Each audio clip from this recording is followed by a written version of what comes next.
Dude, that room is empty. We gotta get you some shit for that Dude, room, I dog. know. I was about to say the same thing. I have like a poster that I need to put up or some Dude, shit. it looks like let me My close room's the my opposite of your room. Like legit opposite of your room. dude. Your Yeah, room has like life in it, mine is like barren.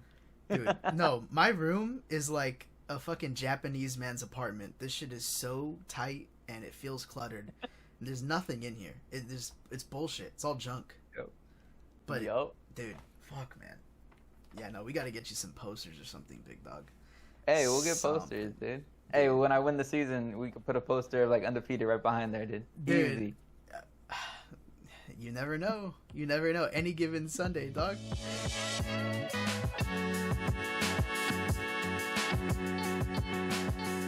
What's up, guys? Welcome back. It's a little bit of a different format here. A little bit of a different host. We're remote. It's a remote podcast. This is the War Room. So we got Mikey. I got Ant-Man right here. You might have heard me talk about him on a couple of podcasts earlier in the season. His name did come up. I've set some trades up with him. He is currently beating the shit out of all of us. He's 7-0. It's fucking wild. It's wild that he's 7-0 currently. But he got lucky in the draft. Some of us not so much. Some of us started 0-5. We had to work our ass off for our wins, dude. Go back to back. I'm 2-5, dude. I'm coming back. We play each other this week, so it's a little head to head. My co-host had my regular co-host had a couple of couple errands to run, matters to attend to, so we got to fill in, and I figured who better than our current league leader. I think last place, fourth place finisher last season? I think so. I think fourth Place. finisher Yeah. last. I made a really bad trade last season that I still regret to this day. Oh my god. Yeah. So, ever since then, I've had a chip on my shoulder to be hesitant on trades going forward. But yeah, it's good to be here. It's good to be on this podcast. Filling for your boy Rudy. And yeah, it's dope. Let's go. So, without further ado, I want to introduce the guy. This is Anthony in the flesh from the FF at Week 15 Fantasy Football League. Welcome to the Single High Podcast. How does it feel, dude? Yes, sir. It feels good. I'm still post-surgery, so I'm getting through things on the personal end, but that's not stopping me from, cooking shit up in terms of our fantasy league, making sure I'm still relevant and remembering, having everyone remember, who's the top dog right now. But other than that, it is what it is. It's all based on luck and, some draft strategy and waiver wire pickups, as we all know. But no, it's cool to be here, and it's cool to talk shop. Dude, hell yeah. We are going to change the format. Look, if defenses ran the same play, the same scheme every week, they get cooked. All right? This podcast is the same thing. We named it the Single High Podcast for a reason. The scheme, the game plan, it's going to change week to week, all right? So, earlier in the season, we go in depth. We're giving you the hard facts. We're letting you know what's up. Heading into the last couple of weeks, we start hitting the waiver wire. We start letting you know who the hell is performing, who's starting to come into their own, who's the real top dog. So, now we're calling another audible, all right? Omaha. And this week we're doing a little bit more of a condensed format of what we did last week's episode for week 7 here in week 8. And so we're just going to go over a couple of games that we thought had the most fantasy relevance, good or bad. So, as the guest, I'll let you take over. You will be the first, number one, you're the first guest, and you'll host the first guest segment. So, without further ado, let's get that first game, highest fantasy relevance to you this last week. Awesome. I think it's like a two-parter here. Same game, but we're looking at just both sides of who is playing this game, and that's Raiders and Chicago Bears, right? I'm a Raiders fan, so I got to talk about it. The trajectory of our team is looking rough, right? It's not looking good, right? When we have QBs, coming out where you have Hoyer, you have AOC that might play a little bit, RIP, our boy Jimmy, but he will be coming back. You're hoping he comes back, and you're hoping, we can right this ship. We're not too bad in terms of record, 3-4, but we got to talk about it, right? We got to talk about Josh Jacobs, Vontae Adams, Jacoby Myers, and, Renfro, probably a trade target now. There's been some whisperings that's going on there too. And then, what happened? They lost to the Chicago Bears in a pretty brutal fashion, where you have a Division II QB that came in and just, hey, he got off the couch and he was ready to make plays. He was comfortable because he was playing a Division II team. So exactly, right? So with that said, you see Chicago with Deontay Foreman just popping off, right? And so if he wasn't already picked up on your waiver wires before, if he's available, now. It's like, yeah, he might be already gone. If he's still there, it's like, hey, you probably got at least another week to play him, because before then, Rashawn Johnson's coming back. You got Khalil Herbert coming back like 2 weeks later or something like that, right? So Foreman might be kind of, good target. DJ Moore still getting his targets there too, so he's still, above double digits and that sort of thing. Cole Kmet, looking a little rough right there, where you saw him with 2 games back-to-back where he was doing good, and then now it's 2 games back-to-back where he's falling off a little bit. I think he's very Justin Fields reliant, I think. Yeah, it could be, 100%. Then on the other side, right, the Raiders, where you have Josh Jacobs, they relied on him some games. Other games we're seeing not so much. Can't get anything going. Exactly. Yeah. I think a negative game script also affects it. Once you go down that bad, you're not running the ball. You're not feeding the rock to your running back because you don't got the lead. You got to score quick. Yep. And the only one you're feeding the rock to on the Raiders side seems like is just Myers, right? You're getting the ball to him, and he's kind of functioning as a guy that he'll catch it, but it'll be short yardage gains for the most part. He might play out wide a little bit and be able to catch some balls there. But he's like the first read, it seems like. Yeah. Devontae Adams sometimes is an afterthought. It's looking rough. So at times, as a Devontae Adams owner, if you are, you're looking at, damn, do I trust this team going forward? Do I want to potentially make trades going forward? And then for Jacoby Myers, it's like, who can I trade to maybe get him? Yeah. That sort of thing. I think the quarterback inconsistency here, we're seeing in practical effect what everybody had envisioned happening when Tyreek went from being with the Chiefs when he got traded to the Dolphins, when he signed with the Dolphins. Because the big concern was, can Tua reliantly throw the deep ball with what at the time was considered not a great arm? So, Tua wasn't renowned for his arm talent, more so for his accuracy, his poise in the pocket, his ability to deliver the football accurately but not necessarily deep. And Tyreek, obviously, that's your deep ball guy. So Devontae Adams has thrived on the deep ball. He's thrived on being super being great with his footwork, with his route running, and creating separation and just basically burning the DBs. The problem is, you see, even with Brian Hoyer's never been a solid starter in the league. He's always been kind of a career backup throughout his entire career. You've seen AOC, a rookie, which coming out of Purdue, people were high on, but we're not still sure what we're getting with him.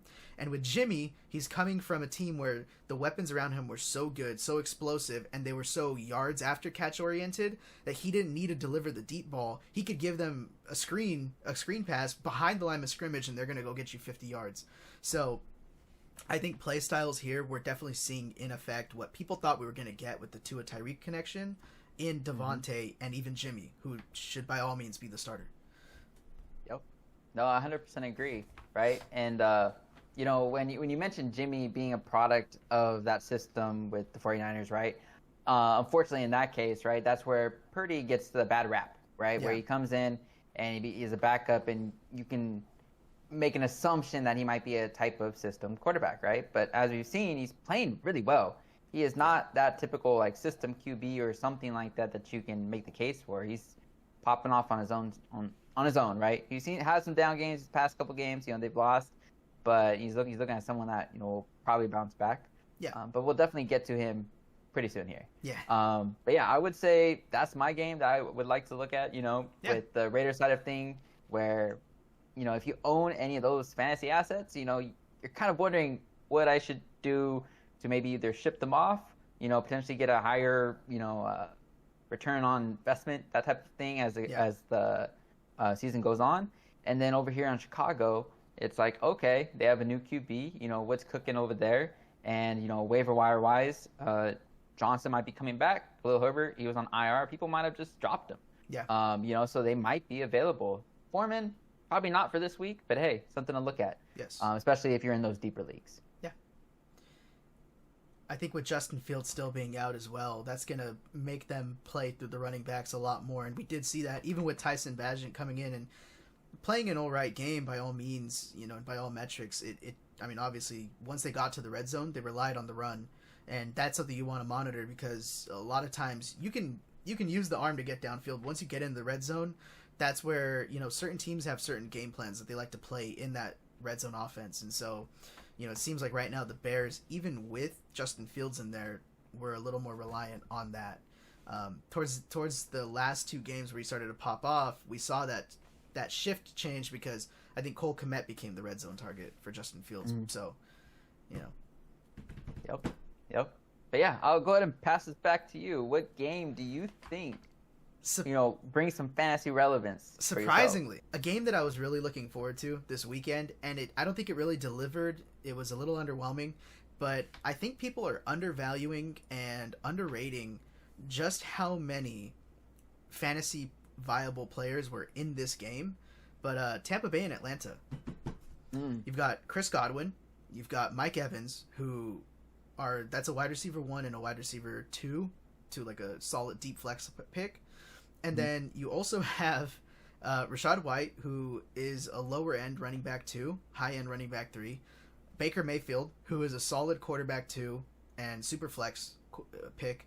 And then also on the other side of the ball, you got Desmond Ridder, who's seen a resurgence so far this season. He's had 4 top 10 finishes this year. He's starting to target Drake London. Drake London is another guy. Kyle Pitts and Jonnu Smith. We're starting to see it's in right now. Tight ends are hard to come by. Reliable starting tight ends. You're either streaming your tight end or you have Travis Kelce, Mark Andrews, or T.J. Hawkinson. There's no in between. So the fact don't forget about the boy Evan Ingram though. And, hey, guaranteed 10 points. Yeah. But so it's very seldom that these teams are going to produce solid tight ends with consistent play, and the Atlanta offense for the last few weeks has been able to produce 2 consistent tight ends. So it's amazing because coming into the season, I don't think anybody was valuing Desmond Ridder's arm, but to see over the last few weeks starting to get a little bit more traction now in the passing game and seeing that come to fruition. And again, we're seeing a dip in the running game. Tyler Algier and Cordarrelle Patterson taking over the running game because Bijan got sick. So that's, obviously something that I'm sure if you drafted him in the first round, which is where his ADP was, you're kicking yourself right now because up to so far this season, I think he's had an underwhelming rookie year. But I definitely see, especially as people will oftentimes look at the running game, look at how teams play the rush, and they'll say, oh, this will help alleviate, open up play action, open up the pass. But I think people also underestimate how much a solid and efficient passing game can turn defenses away from guarding for the rush and then leave you open. And I think there's another game that we'll talk about, that you'll probably talk about, where we saw that come into play. But yeah, I think underrating somebody's offensive weapons will do that, and I think Desmond Ridder has benefited greatly from that, from the addition of Bijan Robinson. Not necessarily even if he is consistently performing, but the threat that he's there. That's a real thing. That's why teams get the wide receiver 1 treatment. Like even in a team like the Browns, where Amari Cooper is the wide receiver 1, but you don't not necessarily want him to spearhead your fantasy team, your fantasy roster. Yeah. But he's going to get the wide receiver 1 treatment because on any given Sunday, he's liable to go out and, drop 40 on your head, fucking Steph Curry style. So, but yep. Again, other side of the ball, a guy that I want to talk about, a spotlight player from this game, Chris Godwin. As far as like waiver ads and stuff like that goes, obviously he was drafted. I mean, he's a draft guy. You're not going to pick this guy up on waivers unless it's a 4-man league. So, Chris Godwin consistently has seen a high target share, and Baker Mayfield is by all means playing decently. So at least for 3/4 of every game. They don't got a run game, so without that, they're chucking the ball. So they're letting Baker fly. So Chris Godwin has seen a lot of targets. He's put up double-digit numbers in almost every single contest, I believe. And that being said, he's doing all of that without having scored a touchdown. So what we're seeing essentially is his floor with touchdown upside. So we're getting a solid double-digit performer with touchdown upside in PPR leagues. I always have to Are preface we that are saying we this. confident in the touchdown upside, or do you think that this is the new Deontay Johnson of last year? And that's what I'm saying. If you're trading for him, you're trading for him knowing he's getting a high target share, he's getting volume of targets, and maybe 1 or 2 weeks he's gonna get that touchdown. I think statistically speaking, they ran a metric, and by now he should have had 1 or 2 touchdowns. Like statistically, just based off of his target He was share. close. Yeah, He was close in some of those games. He I believe he did get a touchdown called back for penalty. yes. Right? So by all metrics and statistically speaking, he should have a touchdown. You're not going to go the rest of the season without Chris Godwin having a touchdown, and you're already seeing what his floor is when he's not getting it. You know, I think a lot of times we buy into these players who are like, you know, it's kind of funny bringing him up, but like Travis Etienne is lighting things up, but he's also had 2 touchdowns in the last 3 games. So it's like, yeah, of course, when you're getting, you know, 12 points, you know, every single week just off of touchdowns, like that's huge. That's a huge head start. But that being said, what you've seen before that is he was still a consistent performer with a decent floor, and now we're seeing the touchdown upside. And so I think that's what you're going to be able to buy low on with Chris Godwin. I think a lot of people were anticipating the touchdowns coming a little sooner, and especially if it's if you're the Chris Godwin owner is somebody who needs a piece, like if the running back room, they're dealing with injuries, or they drafted J.K. Dobbins and Nick Chubb or something, like, you know, no offense, go fleece these guys. Go get Chris Godwin. Yeah. Especially, hey, you know. We might see a run game resurgence. I believe I saw that Chase Edmonds is now coming off IR. Mm-hmm. I'm kidding, though. There's probably no resurgence there at all. He's going to still let it fly. Like you said, Baker's going to do his thing. This was also the first game where Godwin got, I think, more target share than Mike Evans. Yeah. Right? So that's dope. So if you have him, you know, like Louis is saying, it's like, hey, once he gets those TDs rolling, you know, there could be something right there that you can, you know, make a play. Or if you have both of them, like myself in a league where you have the opportunity to play Mike Evans and Chris Godwin on the same day, hey, it might balance itself out to be like a solid wide receiver core. Equals AJ Brown. Yeah, it might equal AJ Brown on a good day. You know, that's all I'm saying. But along with that, right, we had mentioned quickly Deontay Johnson, and I know it was Pittsburgh versus Los LA Angeles Rams. Yep. Yeah. In LA. So we have him back, and all of a sudden when he's back, I don't know, Najee kind of looked decent, you know, and Yeah. I'm seeing something looking good over there, right? I believe they ended up winning 24-17 or something like that against the Rams. You know, on the Rams side of things, we have Cooper Kupp and we have Puka Nacua that are doing their thing. Kupp had a down day while Nacua had an up. We don't talk about Tyler Higbee. Yeah. We don't talk about Tyler Higbee. You know, he was relevant maybe during the draft, but ever since then, yeah. It's a wasteland out there on the tight end side of things. Yeah. But for the Pittsburgh Steelers, with Johnson coming back, I believe he has 66% that percentage or something like that, right? So he's on the field, but he's not at his full workload as of yet. Yeah. So we'll be able to see that this coming game. Yeah. But it opened up Pickens more, you know, and you could see that Pickens was, you know, getting his targets. They're looking like a decent offense. Now, mind you, the Rams don't have the greatest defense, you know, out there, you know, realistically speaking, in terms of, you know, how they're looking, and then also fantasy relevance wise. No. But it's a good showing for his first time back. You know, I still don't trust Kenny Pickett. I think most people don't trust Kenny Pickett. And I do. I kind of want to interject because the Steelers' offense has been about as good as the Rams' defense. So it's kind of been a stoppable object facing a move, you know, no, a stoppable force meeting a movable object, you know, so.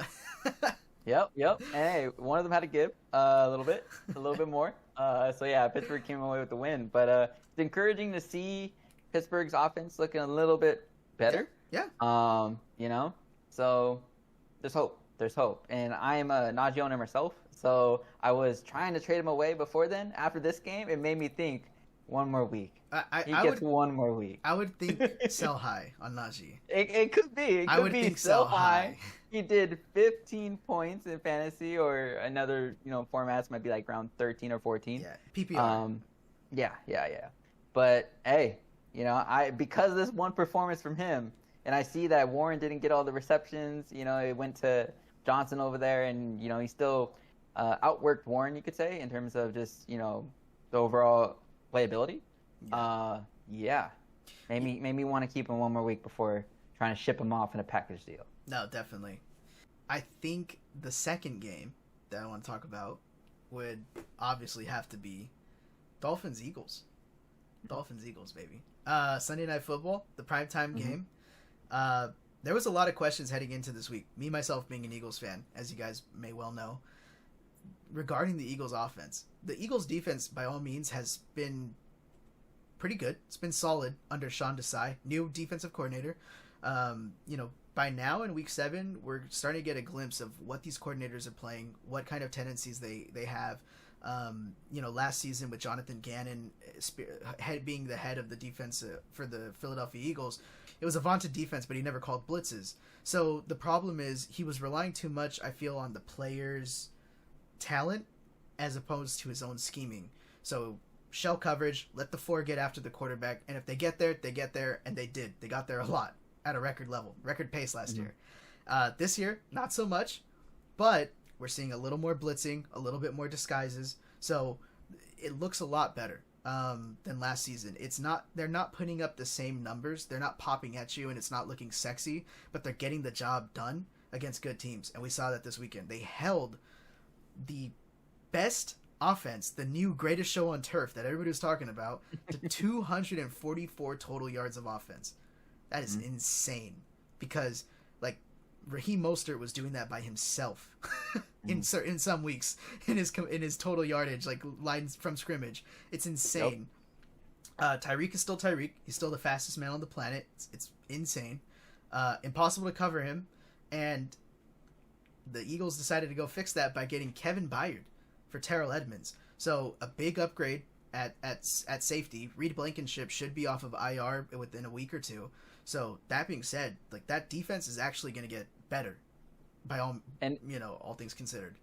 What's crazy is that holding Tyreek to just one touchdown or just one splash play or a couple of splash plays that he did, that's good. Yeah. Because that dude is unguardable. Uncoverable. Or unguardable.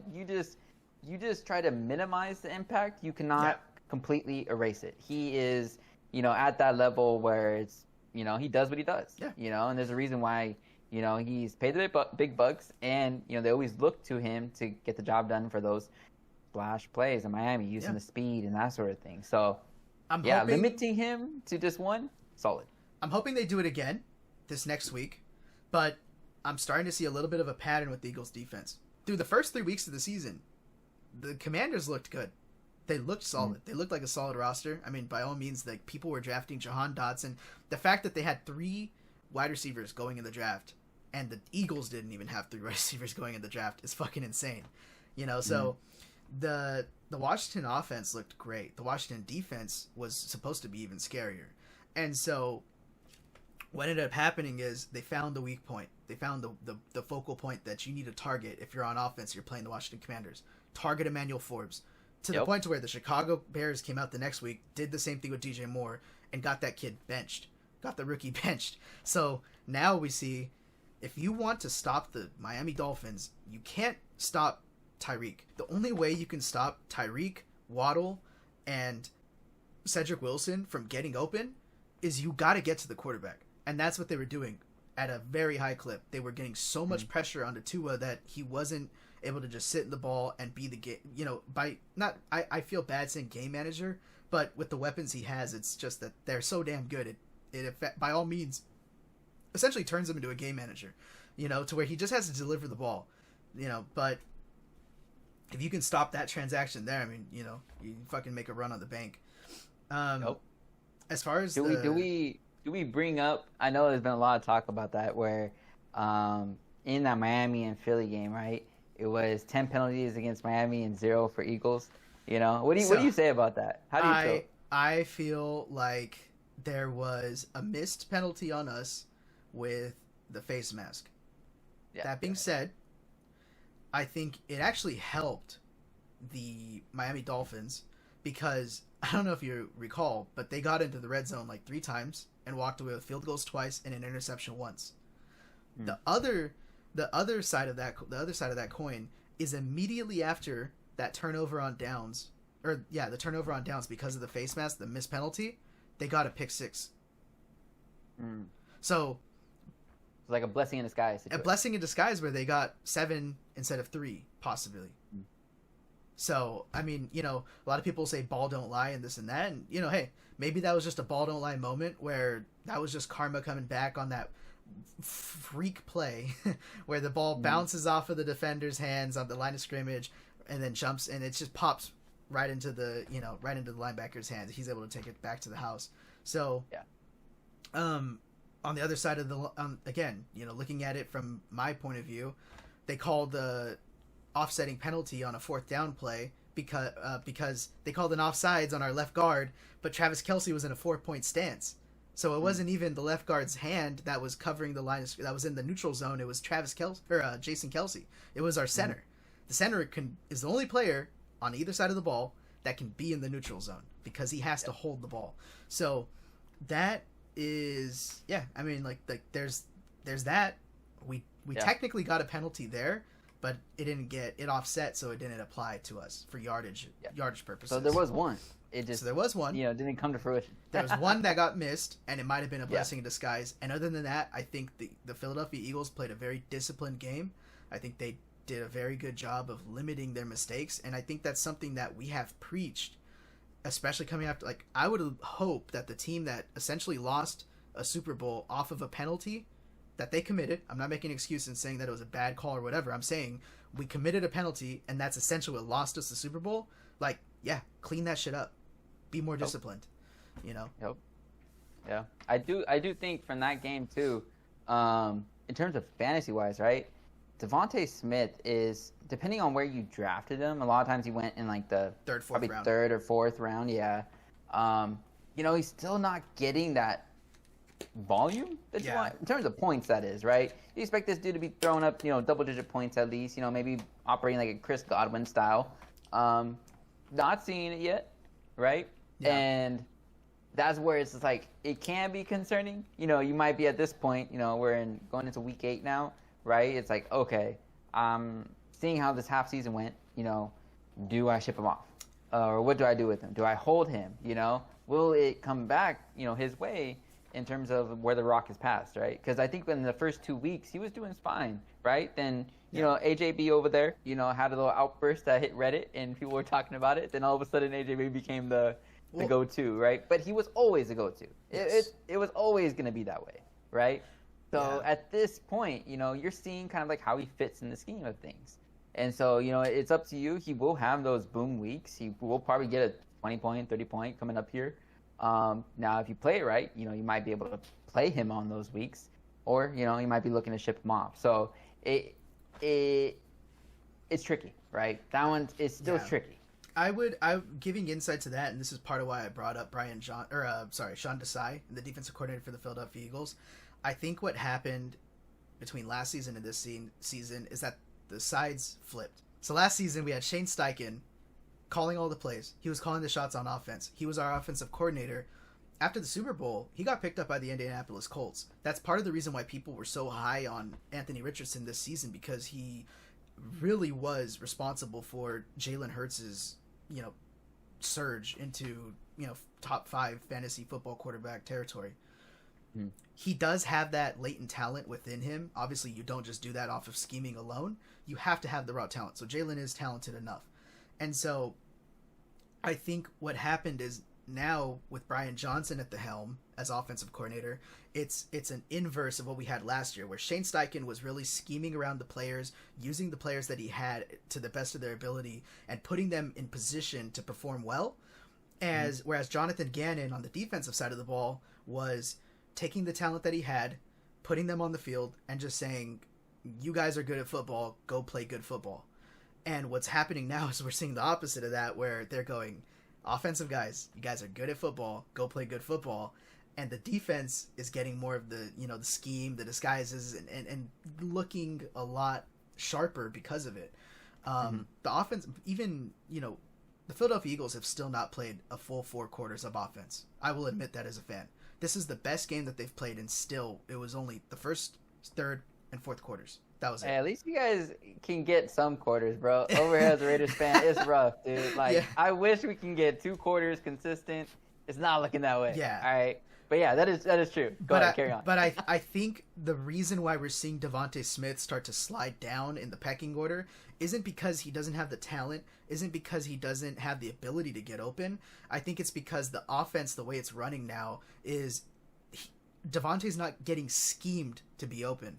And we saw that last season a lot where, AJ's going to go underneath, he's going to go on the slants or the crossing routes, he's going to go over the middle, and that's going to create space on the sides because you have to have the guys in the skies dropping down into those crossing routes and covering him, covering Goddard, and then opening up the deep play, the deep ball with Devontae Smith. That's kind of where he lived, was that deep ball.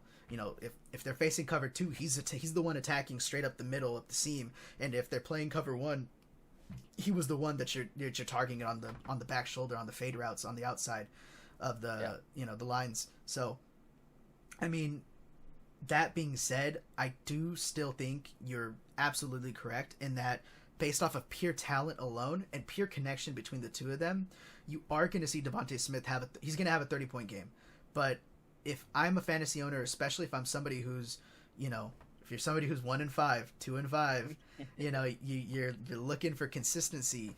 You got to play Moneyball a little bit. You got to go for the Michael Thomases. You can't hold on to the Devontae Smiths because those 6-9 point games are gonna fucking kill you, and you're gonna be waiting for that 30-point. You're basically gambling. You're gambling at that point. You're waiting to hit the jackpot, and it's gonna hit, but in the meantime, you're just dropping, lower and lower on your waiver wire. So, yep. I think at the end of the day, AJ Brown is the top dog. That's not going to change. Dallas Goedert actually is starting is another reason that Devontae Smith is starting to, fall out. I mean, God forbid it happens, but, barring injury, I don't think Devontae Smith is going to end up back where he was fantasy-wise, where he finishes as a top 20 performer, as alongside a top 10 performer in AJ Brown. Hey, Devontae Smith is still outperforming someone like Calvin Ridley, right? Yeah. Like, we're talking about people that are drafted around the same, Calvin Ridley probably went even slightly earlier, I would say, than probably Devontae Smith. And, if you're a Calvin Ridley owner, you're suffering. You probably already sent him away or packaged him somewhere else. Yeah. But if you're a Devontae Smith owner, it's at the point where you're starting to think, or you're like, damn, I should have done this last week, So there's a little bit of difference. So attributing to the 2-5, I was Calvin Ridley and Devontae Smith owner. I got rid of Calvin Ridley in week 3, and I just got rid of Devontae after week 7. So yep. So you see the disparity. Yeah. Again, we're never gonna give you guys information or recommendations that we wouldn't take ourselves. I say it every fucking week. But yeah, exactly. I will say before we probably get to the last game that we're probably still thinking about talking about, which is of course the Minnesota versus San Francisco, right? That one was a pretty good game because you got to see what Kirk Chains is all about, right? Yeah. Top 10. But before we get to that, right? Do you want to touch on just the most recent trade that you had? Because it was live, right? It happened. So we actually recorded yesterday. So this is Wednesday. This is a Wednesday cast. We recorded yesterday. The audio got corrupted. I went to go edit, and I realized it in post. I'm like, why can't I hear myself? And it's because I messed up. Your boy done goofed. But yesterday, live, while we were recording, a trade was accepted. So I sent my Kirk Cousins, my James Cook, and my Devontae Smith for Zay Flowers and Justin Herbert. I sold high on Kirk. I bought low on Justin. I sold low in a way on Devontae. I think I just sold somebody else who is willing to take on the burden of waiting every week for him to pop off. And James Cook I sold high on. He, by all means, has had a very bad year so far. After a big early 3 weeks to start the season, had another big week here in week 7. And I think a lot of that was attributed to the fact that Josh Allen struggled, so they had to get something going. And then in the late game, we did see James Cook kind of fall back out. And again, we touched on this earlier, it was a little bit of a touchdown upside game, if you noticed. He did put up the same stat line, essentially, that he has in these last 3 down weeks, but he had a touchdown. So all of a sudden, he looks good.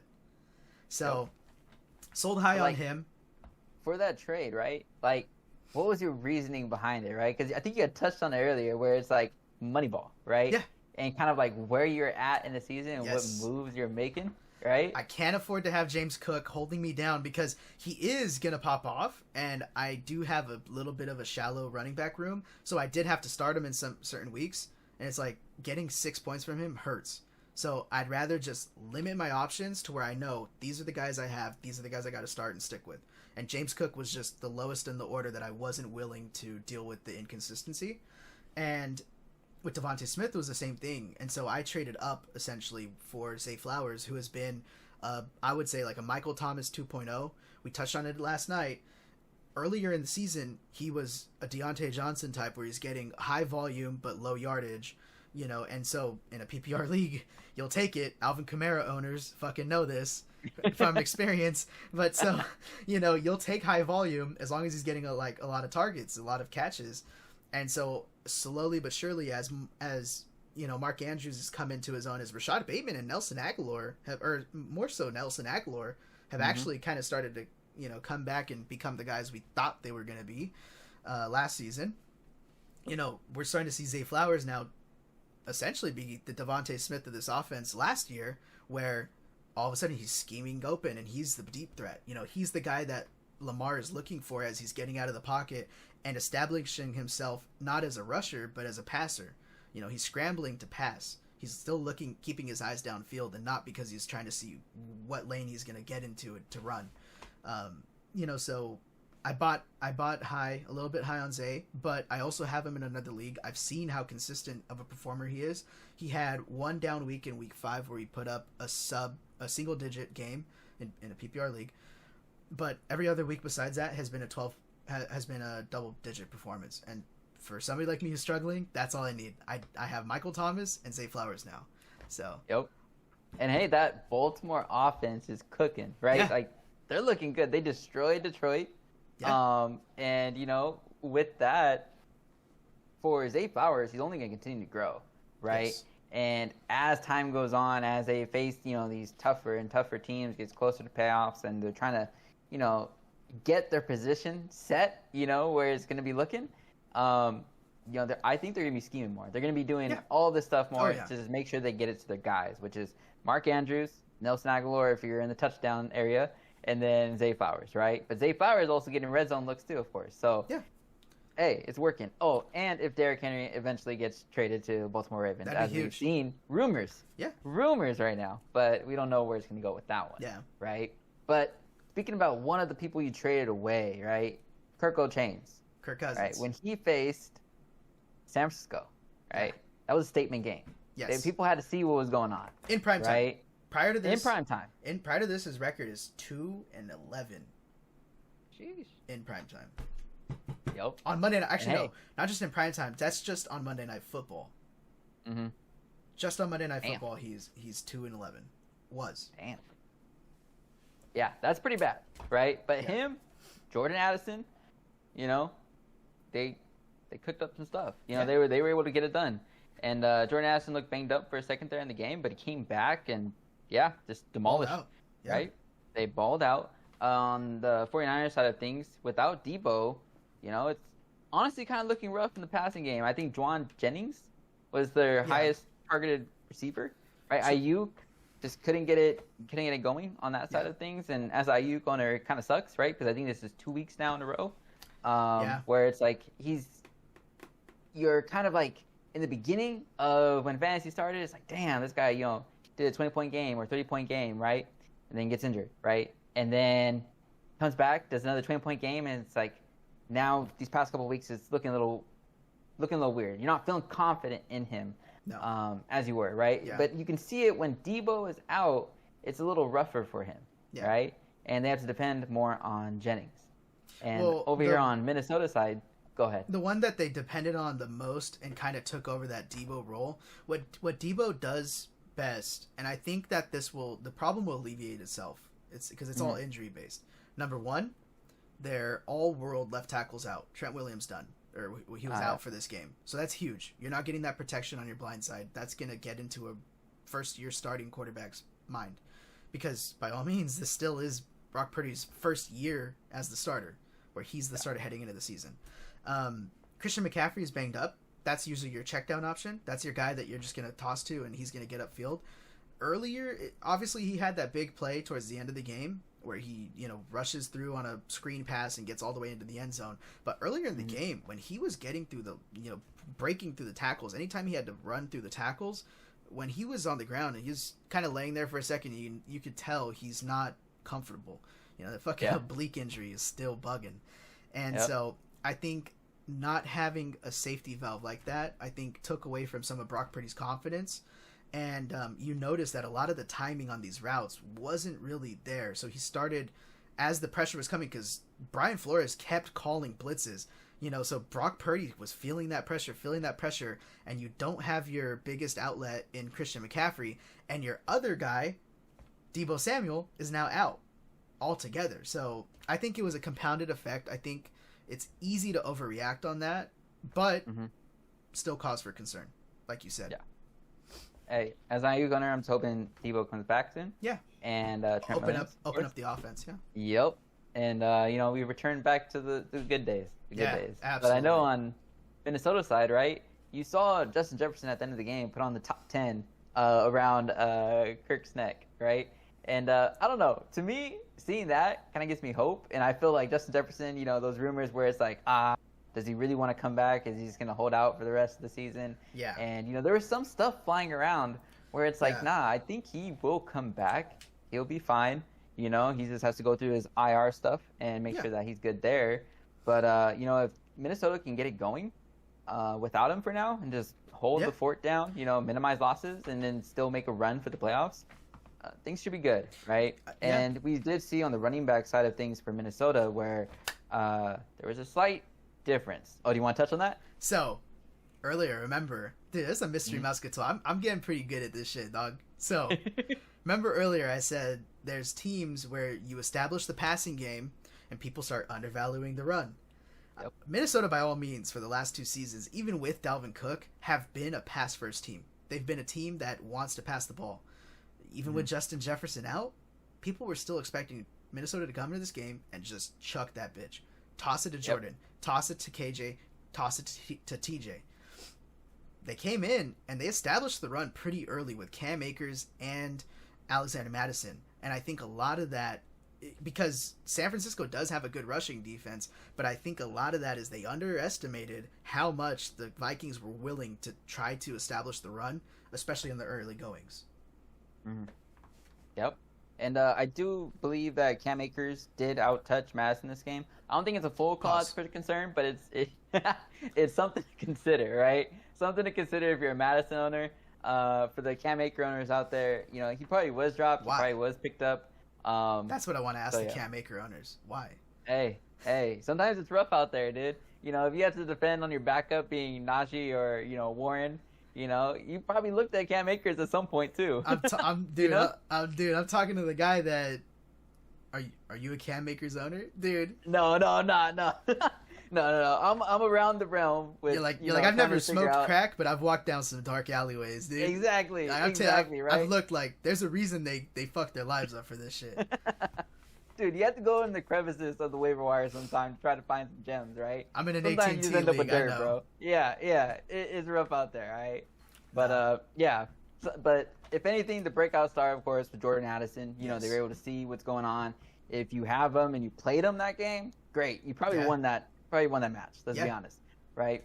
If you didn't play him, which I want to say, probably half of the people probably started him if you owned him because he wasn't looking too hot. I wouldn't blame you because he came off a 0-point game, an 18-point game, and then now this 32? I think 32-point game. It was solid. It was really good.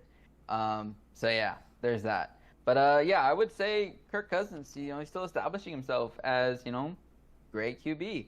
And something fantasy-wise where it's just like if you have him, you're probably still playing him, right? Or he's just a solid backup. I don't believe this guy is on the waiver wire at all. But if you're desperate for QB, right, and let's say the same guy that, I don't know, has Lamar Jackson also has Kirk Cousins, hey, might be able to make a trade, if you're desperate for QB. He's a solid QB, and he'll have his games. And Kirk has had some bad games, so he's bound to do it again. I would say this is a guy that you could go after in one of those down weeks and try to buy low on. Somebody else who's kind of in that same category, I feel, is Jared Goff. So Jared Goff finally had his first game of the year with no touchdowns. Yeah. Only put up 10 points. Like, you could buy low on Jared Goff right now. Because by all means, that Detroit Lions offense just ran into a good defense, I feel, and kind of got punched in the mouth. I think Amon-Ra St. Brown is still Amon-Ra St. Brown because him and Laporta still put up good numbers. Like, you could buy low on these guys when they're at that point. So I think Kirk, maybe not this week because, I just sold high on Kirk. But you might be able to buy low on him if he has a bad week. So Yeah, I agree. And like you said, Goff being out there. I know that someone, I believe you played him this week or the past week. So seeing that, it's like, what just happened, right? Yeah. You did not expect Detroit at all to get ran down like they did. At least a touchdown. Yeah, that was rough, bro. But so, it happens. That's fantasy. But were there any other games that you wanted to touch on or anything? But I want to ask you a question. So this is a question. Right. I tried to cook up a question today. What is the easier situation to overreact to? The Philadelphia Eagles beating the Miami Dolphins, or the Minnesota Vikings, or the San Francisco 49ers losing to the Minnesota Vikings?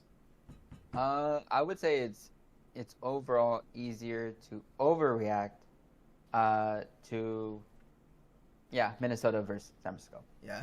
Yeah, because I'm an Ayuk owner, so when I saw that, I'm just like, damn. I actually tried to sell him off. I was trying to figure out, like, damn, who can I get with Ayuk and someone else to try to get, in my league, I need a running back, right? So, that might be, maybe a 1-for-1 trade, Ayuk and Mostert. Yeah.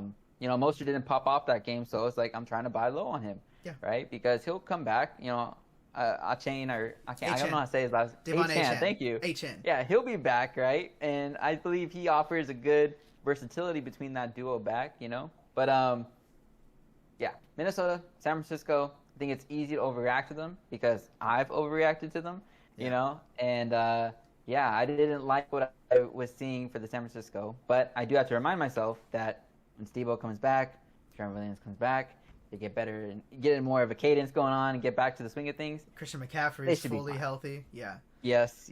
And so they should be fine. I think the reason I asked this question, it's kind of a two-parter, is because it's to kind of to bounce off of that is as you go through your seasons, obviously, I brought it up last week, when my brother and I, or when, obviously guests now, when guests, when we critique these players, it's in the perspective of a fantasy player and not, there's guys who are still doing their job. There's guys who are still performing their role and doing what they need to do to help the team win and overall team success. It's like a guy like Olamide Zaccheaus, who's getting no praise, has had one decent week in fantasy wise. He's our wide receiver 3. He's filled in for Quez Watkins, who's been on the IR at this point now. I think he's missed 5 weeks. He's helping create open lanes for AJ and Devontae and Dallas Goedert when they're running the 11 personnel. And so, obviously if I talk shit on Olamide Zaccheaus, it's not because I don't think he's a great player. I don't think he's doing his job. It's because fantasy-wise, it's not relevant.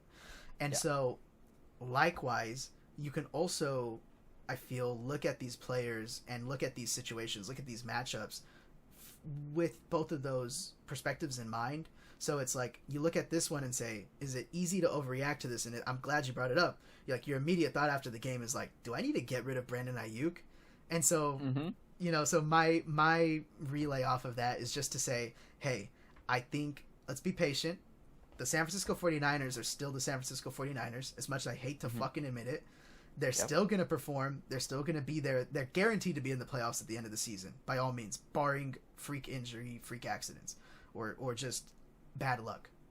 They're bound to be in the playoffs. So, that being said, them making a playoff push, it, in a weird way, might almost benefit you more that they lose these games a little bit earlier because they're going to have to play late in the season.